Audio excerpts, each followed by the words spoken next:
tell us about the cépage d'antan, or the forgotten varietals. Why do we call them the cépage d'antan? And are they making a comeback? I mean, obviously you guys are doing some amazing things with them, which is super exciting. But do you think people will be following in your footsteps? And why? That's interesting. So I do have the bottle here open because and empty because we have so little that I am not going to taste it today.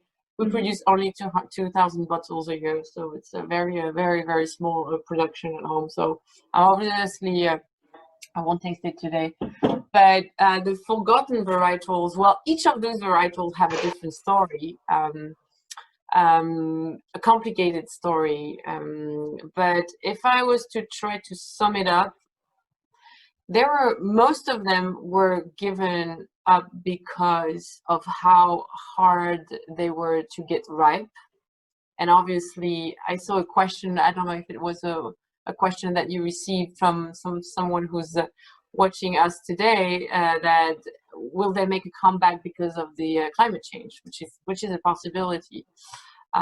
So for instance, the Arban is really a varietal that is endemic, and do you say endemic, indigenous, or from the Aube, indigenous, from the Aube. So it's really something that we wanted to keep because it's the local, very local heritage, not only in Champagne, but of the Bar-sur-Aube arrondissement. So it's very local, and we actually today own 75% of the Arban in Champagne.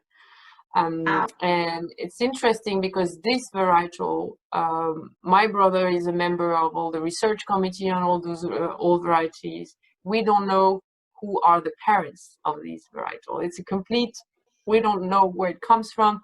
We believe it was brought by the Romans, which is interesting, which is why we call this Quatuor, which means four in Latin, because these are all varieties that are pre-Burgundy, so pre-Chardonnay, pre-Pinot Noir.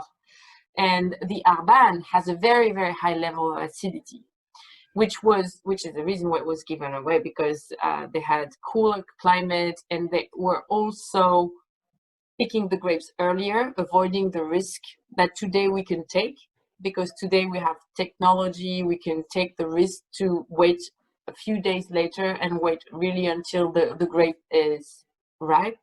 When back in the days, Arban was giving fruit that you would harvest at 7 or 8. So not to be too technical, but this is really high acidity. So my grandparents gave it away for that reason. Now we're able to pick the grapes almost every year because of the climate that we have. And it brings a nice structure, acidity to the wine, which is in this wine, for those of you who are tasting it, really the backbone of this wine is the Arban. Very green. And the problem also of this variety is that it has different times. On the same bunch, you have berries getting ripe at different moments. So you have to sort the berries before press, which is another reason why it was very complex and was given up. And the other reason why it was given up is that the yields are lower than Chardonnay and Pinot Noir. And Champagne is used to have quite high yields. So it's not really common to say or to somehow lose money because you're growing a grape that will give less grape.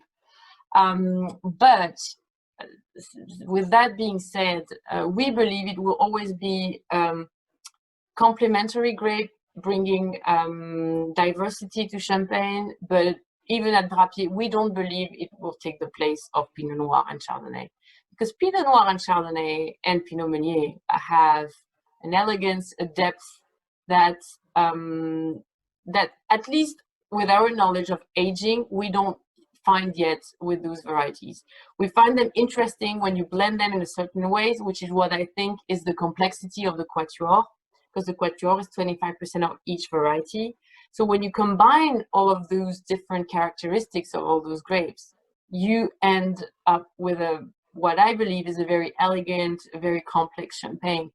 But I think it's still hard to believe that many producers will start making 100% Arban or 100% Pinot Blanc, because, or maybe we will, who knows, because with all the tech, with the knowledge that we've acquired through the past decades, we will know how to make a better champagne with quite a rustic grape.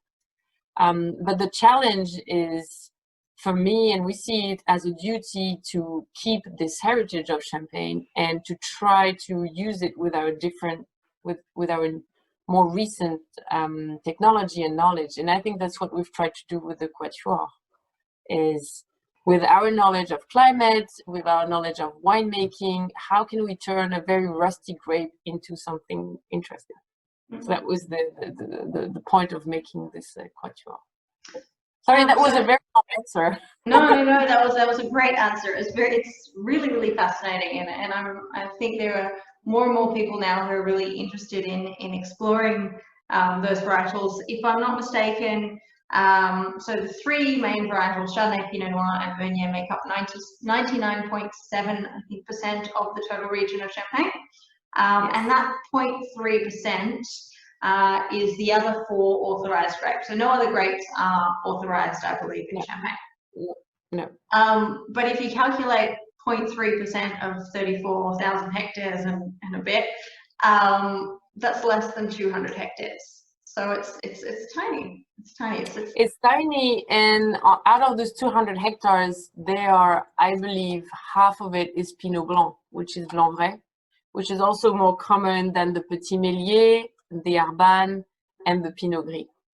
Yeah. So yeah, Pinot Blanc was more common, and it's still more common. You would see a couple of producers still making quite a lot of Pinot Blanc only Champagne. But yeah, we have our total of all varietals is 4 hectares, which is a lot for Champagne. Yeah.